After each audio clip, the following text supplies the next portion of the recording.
संसद परिसर में गांधी मूर्ति के पास बैठे निलंबित सांसदों का धरना खत्म। सस्पेंशन खत्म करने की मांग को लेकर धरने पर बैठे थे सांसद। राज्यसभा से निलंबित विपक्ष के 8 सांसदों ने संसद के बाहर रात भर किया प्रदर्शन। टीएमसी सांसद डोला सेन ने संसद परिसर में गाया गाना। संसद भवन परिसर में धरने पर बैठे राज्यसभा से निलंबित 8 सांसदों से मिले उपसभापति हरिवंश सभी को चाय पिलाने पहुंचे थे, लेकिन किसी ने चाय नहीं पी। राज्यसभा के उपसभापति हरिवंश रखेंगे 1 दिन का उपवास। सदन में विपक्षी सांसदों के बर्ताव के खिलाफ करेंगे उपवास। संसद परिसर में प्रदर्शन कर रहे सांसदों ने कहा, आप हमारी नहीं, संविधान का ध्यान रखिए। किसी ने चाय नहीं पी। पीएम मोदी ने उपसभापति हरिवंश के कदम की तारीफ की। कहा, जिन सांसदों ने उन पर किया हमला, उनके लिए स्वयं चाय लेकर जाना हरिवंश जी के बड़कपन की मिसाल है। कांग्रेस ने राज्यसभा का किया बहिष्कार। गुलाम नबी आजाद ने कहा, जब तक निलंबन वापस नहीं होगा तब तक कांग्रेस कार्रवाई में नहीं लेगी हिस्सा। राज्यसभा के निलंबित सांसदों से संसदीय कार्य मंत्री प्रहलाद जोशी की अपील, अगर आपने व्यवहार अपना पर खेद जताते हैं तो निलंबन वापसी पर विचार हो सकता है। राज्यसभा में रविवार को हंगामे की सरकार ने कड़ी निंदा की। रविशंकर प्रसाद ने कहा, सदन में शर्मनाक घटना हुई। केंद्र सरकार ने विपक्ष पर लगाया आरोप। कहा, उपसभापति से मारपीट के इरादे से आए थे सांसद। रविशंकर प्रसाद ने कहा, मार्शल नहीं बचाते तो उपसभापति पर हमला हो जाता। 10 साल तक यूपीए में मंत्री रहे सांसद भी पोडियम पर आ गए। बीजेपी ने अपने राज्यसभा सांसदों को जारी किया 3 लाइन का व्हिप। राज्यसभा में पेश किया जा सकता है कृषि से जुड़ा तीसरा बिल। राष्ट्रपति को 12 विपक्षी दलों ने लिखा खत। किसानों से जुड़े विधेयक पर दस्तखत नहीं करने की अपील की। राष्ट्रपति से मिला अकाली दल के नेताओं का डेलीगेशन। बिल को वापस संसद में भेजने की मांग की। मोदी सरकार पर ममता बनर्जी का हमला। कहा, बहुमत न होने से बीजेपी ने कृषि बिल के लिए हिंसा का सहारा लिया। केंद्र पर ममता बनर्जी का निशाना। कहा, कृषि बिल से देश में अकाल पैदा करना चाहती है सरकार। दिल्ली में कांग्रेस महासचिवों और प्रभारियों की बैठक। प्रियंका गांधी भी वीडियो कॉन्फ्रेंसिंग के जरिए शामिल हुई। कोरोना काल में के बावजूद अनाज का जबरदस्त देश में हुआ उत्पादन। इस साल करीब 30 करोड़ टन की पैदावार हुई है। इस साल करीब 2.5 करोड़ टन दलहन का उत्पादन संभव है। 3.5 करोड़ टन तिलहन की उम्मीद है। केंद्र सरकार ने रबी की फसलों की नई एमएसपी को मंजूरी दी। 50 से 300 रुपए प्रति क्विंटल तक बढ़ोतरी हुई। गेहूं के एमएसपी में 50 रुपए प्रति क्विंटल का इजाफा। अब तक 1 क्विंटल गेहूं की कीमत 1975 रुपए थी। किसान बिल पर प्रधानमंत्री मोदी का बयान। कहा, किसान बिल 21वीं सदी के भारत की जरूरत है। प्रधानमंत्री ने कहा, कुछ ताकतवर गिरोह किसानों की मजबूरी का उठा रहे हैं फायदा। अब किसान अपनी शर्तों पर बेच सकते हैं उपज। किसान बिल से किसानों की सुधरेगी आर्थिक स्थिति। किसानों को मिलेंगे कई और विकल्प। पीएम ने कहा, किसान मंडियों के खिलाफ नहीं है कानून। एनडीए सरकार ने ही मंडियों को मजबूत किया। चुनाव से पहले बिहार को पीएम मोदी की बड़ी सौगात 14,000 करोड़ की 9 सड़क और पुल परियोजनाओं का शिलान्यास किया। प्रधानमंत्री मोदी ने घर तक फाइबर परियोजना का उद्घाटन किया। बिहार के 45,945 गांवों को ऑप्टिकल फाइबर इंटरनेट सेवा के जरिए जोड़ा जाएगा। पीएम मोदी 3 अक्टूबर को कर सकते हैं अटल टनल का उद्घाटन। हिमाचल प्रदेश के मनाली में है ये टनल। पीएम मोदी और श्रीलंका के प्रधानमंत्री महिंद्रा राजपक्षे के बीच बातचीत। वीडियो कॉन्फ्रेंसिंग के जरिए हुई ये मुलाकात। लोकसभा से पास हुआ एपिडेमिक डिजीज बिल। बिल में हेल्थ वर्कर्स पर हमला करने वालों को 7 साल जेल की सजा का प्रावधान है। लोकसभा से विदेशी अंशदान बिल पास हुआ। दिवाला और शोधन अक्षमता संहिता बिल। होम्योपैथी केंद्रीय परिषद और भारतीय चिकित्सा केंद्रीय परिषद बिल भी पास हुआ। कृषि कानून के खिलाफ कांग्रेस का राजस्थान में विरोध प्रदर्शन। जयपुर समेत 11 जिलों से राष्ट्रपति के नाम ज्ञापन भेजा गया। उड़ान योजना के तहत 78 नए रूट को मिली मंजूरी। एयरलाइंस ऑपरेटर्स को जल्द दी जा सकती है संभालने की जिम्मेदारी। ड्रग्स केस में मधु मोंटेना का नाम सामने आया। एनसीबी ने कल मधु मोंटेना को पूछताछ के लिए बुलाया। मधु मोंटेना बॉलीवुड की फिल्म मेकर हैं। ड्रग्स केस में अभिनेत्री श्रद्धा कपूर से भी होगी पूछताछ। जया के व्हाट्सएप चैट में नाम आया सामने। अभिनेत्री सारा अली खान को भी पूछताछ के लिए बुलाया जाएगा। रकुलप्रीत सिंह को भी समन करेगी NCB. Kwan talent management agency के डायरेक्टर ध्रुव की आज पेशी। एनसीबी ने भेजा है समन। सुशांत के टैलेंट मैनेजर जया साहा से भी आज पूछताछ करेगी एनसीबी। सोमवार को करीब 4 घंटे हुए सवाल जवाब। रिया की चैट में जया का नाम सामने आया था। सुशांत की पूर्व मैनेजर श्रुति मोदी से भी आज होगी पूछताछ। एनसीबी ने भेजा है समन। नारकोटिक्स ब्यूरो आज एनडीपीएस कोर्ट में अर्जी डालकर मांगेगी शौविक और दीपेश की रिमांड। जांच में कुछ और फिल्मी हस्तियों का नाम सामने आया। दोनों से होगी पूछताछ। बॉलीवुड ड्रग्स स्कैंडल में अब तक का सबसे बड़ा खुलासा। ड्रग्स चैट में अभिनेत्री दीपिका पादुकोण का नाम सामने आया। सूत्रों के मुताबिक डी और के नाम के बीच व्हाट्सएप चैट का पता चला। डी का मतलब दीपिका और के का मतलब करिश्मा है। क्वान टैलेंट मैनेजमेंट एजेंसी की मैनेजर है करिश्मा। चैट में कोड वर्ड के जरिए ड्रग्स मांगा गया था। दीपिका ने करिश्मा से माल के बारे में पूछा। अक्टूबर 2017 का है ये व्हाट्सएप चैट। सूत्रों के मुताबिक दीपिका पादुकोण को समन भेजने की तैयारी कर रही है एनसीबी। ड्रग्स चैट के मामले में हो सकती है पूछताछ। चैट में डी और के अलावा NJS नाम भी आया सामने। इनका मतलब नम्रता शिरोडकर पता चला। एनसीबी भेजेगी समन। सुशांत की गर्लफ्रेंड रिया चक्रवर्ती की न्यायिक हिरासत आज खत्म हो रही है। वीडियो कॉन्फ्रेंसिंग के जरिए कोर्ट में होगी पेशी। हाई कोर्ट में बेल अर्जी दाखिल कर सकते हैं रिया के वकील। कंगना ने ट्वीट कर दीपिका पादुकोण पर कसा तंज, कहा ड्रग्स लेने का परिणाम है डिप्रेशन।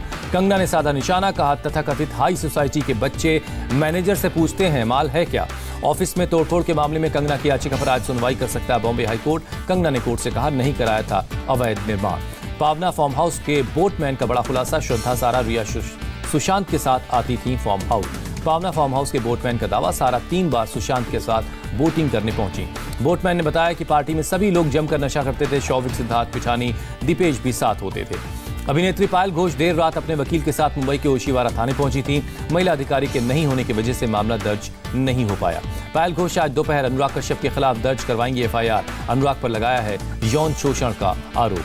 सांसद रवि किशन ने लोकसभा में उठाया मीटू का मुद्दा, कानून बनाने की वकालत की। भारत चीन कोर कमांडर्स की 12 घंटे चली बैठक। भारत ने चीनी सैनिकों के पीछे हटने को लेकर बनाया दबाव। कोर कमांडर्स की बैठक में पहली बार MEA के ज्वाइंट सेक्रेटरी नवीन श्रीवास्तव शामिल हुए। भारत और चीनी विदेश मंत्रियों के बीच हुई 5 सूत्री सहमति की दिलाई याद। चीन से तनाव के बीच लद्दाख में राफेल ने भरी उड़ान। लद्दाख के आसमान में राफेल ने 4 उड़ानें भरी।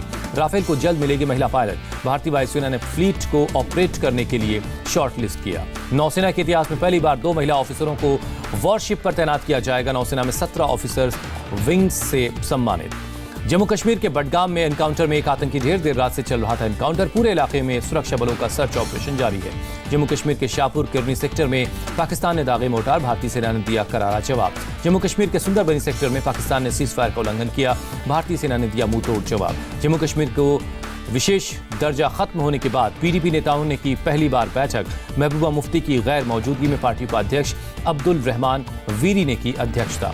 देश में 55,62,000 के पार पहुंचा कोरोना मरीजों का आंकड़ा। एक दिन में आए 75,000 से ज्यादा नए केस। देश में कोरोना से एक दिन में 1053 लोगों की मौत। अब तक करीब 89,000 लोगों ने दम तोड़ा। देश में एक दिन में 1 लाख से ज्यादा लोगों ने कोरोना को मात दी। अब तक करीब 45 लोग इस महामारी से ठीक हो चुके हैं। देश में अब तक 6,53,00,000 से ज्यादा लोगों को की हुई कोरोना जांच। सोमवार को 9,33,000 से ज्यादा लोगों की टेस्टिंग हुई। दिल्ली में 24 घंटे में कोरोना से 2,548 लोग इन्फेक्टेड मिले। 32 लोगों की मौत हुई। दिल्ली में बढ़ते कोरोना मामलों के बीच बोले स्वास्थ्य मंत्री सत्येंद्र जैन, कहा अस्पतालों में 1000 ICU बेड्स अभी भी खाली हैं। दिल्ली के स्वास्थ्य मंत्री सत्येंद्र जैन का बेतुका बयान, कहा यहां अस्पतालों में भर्ती कोरोना के 30% मरीज दूसरे राज्यों से हैं। महाराष्ट्र में 24 घंटे में 15,738 लोग संक्रमित मिले। 344 लोगों की जान गई।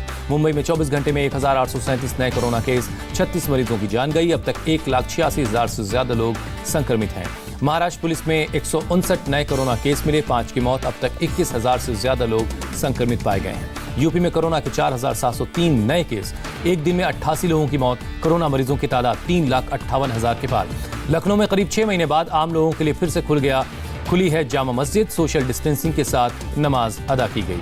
पश्चिम बंगाल में महामारी से रिकॉर्ड 62 लोगों की मौत। अब तक 4,421 लोगों की जान गई। राज्य में एक दिन में 3,000 से ज्यादा नए केस मिले।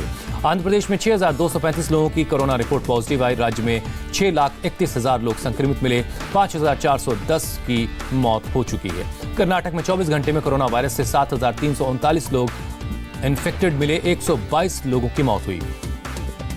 तमिलनाडु में 5,344 नए कोरोना केस दर्ज हुए। राज्य में करीब 5.5 लाख तक पहुंचे केस। अब तक 8,871 लोगों की मौत हुई। केरल में कोरोना के 2,910 नए केस मिले। राज्य में कोरोना के 39,000 से ज्यादा एक्टिव केस हैं।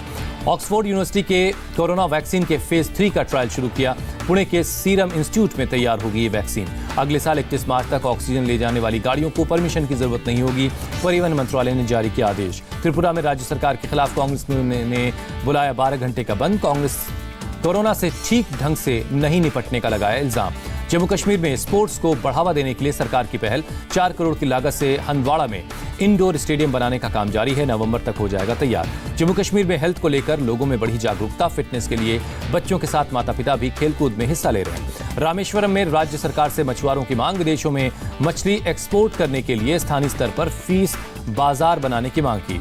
कोरोना काल में नेपाल में घरेलू उड़ान सेवा बहाल। काठमांडू के त्रिभुवन एयरपोर्ट पर कोरोना एसओपी के तहत यात्रियों की एंट्री। मराठा आरक्षण पर लगी रोक को हटाने के लिए सुप्रीम कोर्ट में याचिका। महाराष्ट्र सरकार ने दायर की है ये याचिका। मराठा आरक्षण के मुद्दे पर आज महाराष्ट्र बंद का ऐलान। मराठा क्रांति सेना समेत कई संगठनों ने बुलाया है ये बंद। प्रियंका गांधी ने यूपीएसआई भर्ती के अभ्यर्थियों से किया संवाद। यूपी सरकार पर लगाया ढिलाई का आरोप। झारखंड विधानसभा के बाहर बीजेपी विधायकों का प्रदर्शन। संविदा पुलिसकर्मियों पर लाठीचार्ज के विरोध में प्रोटेस्ट किया।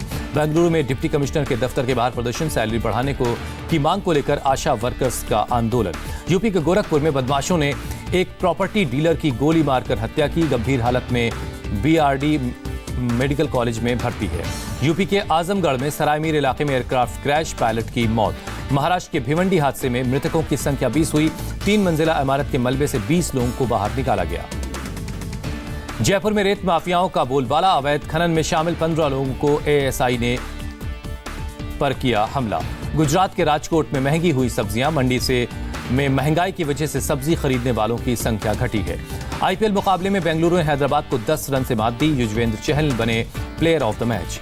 बेंगलुरु ने 5 विकेट पर 163 रन बनाए। जवाब में हैदराबाद सनराइजर्स की टीम 19 ओवर 4 गेंदों में ही 153 रन पर सिमट गई।